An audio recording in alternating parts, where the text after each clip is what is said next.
নমস্কাৰ বন্ধুসকল, আজি এটা আকৌ ভিডিঅ' বনালোঁ মই শোণিতপুৰ ডিষ্ট্ৰিক্ট ৰঙাপাৰা সমষ্টি চাচোন MP MLA বিলাক চাচোন কোনো দায়িত্বই নাজানে ইহঁতে।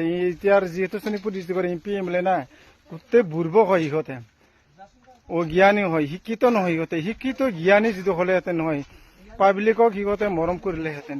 ইহঁতৰ জ্ঞান নাই, মৰম চিনি দয়া কৰিবলৈ কাৰণে চাচোন আমি সেইটোৰ কাৰণে কৈছোঁ। এতিয়াৰ যিহেতু MP MLA না সিহঁতে দায়িত্বই নাজানে, সিহঁতে অকল নিজৰ পেটৰ কাৰণেহে চিন্তাধাৰা কৰে।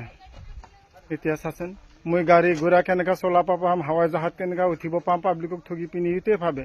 সেইটোৰ কাৰণে আমি কৈ আছোঁ, VPI কৈ আছে ভোটাৰৰ চৰকাৰ আনিব লাগে। নেতাৰ চৰকাৰ চাই থাকিলে আমি নিজৰ ভৰি নিজে কাটিব লগা হৈ গৈছে। চাচোন ইমান দুখ কষ্ট, ইয়াৰ চবতে দুখাই দি দিছে। আৰু আজিকালিৰ যিহেতু না পাব্লিকৰ কিছুমান ভুল আছে। দালাল নেতাবিলাক 5 বছৰে মূৰে আহে, অলপমান তেল ভৰাই দিলে বাইকত, অলপমান 2-2মান মাংস চেৰেপ খুৱাই দি দিলে হৈ গ'ল আৰু ইহঁতৰ। আৰু বিজেপি কংগ্ৰেছ যিকোনো ৰাজনীতিৰ যিহেতু এতিয়া নেতাবিলাক চব নিজে লুট কৰা আহে। আৰু বিজেপি কংগ্ৰেছৰ মিটিং হ'লে ইমান নাচিব না, ইমান নাচিব মানে ডেক লগাই দি দিব। যিহেতু মিটিঙৰ ওচৰত পূৰা নাচিব, 5 বছৰৰ পিছত ইহঁতে গোলামী হৈ থাকে। নাই কিমান কষ্ট, কিমান কষ্ট।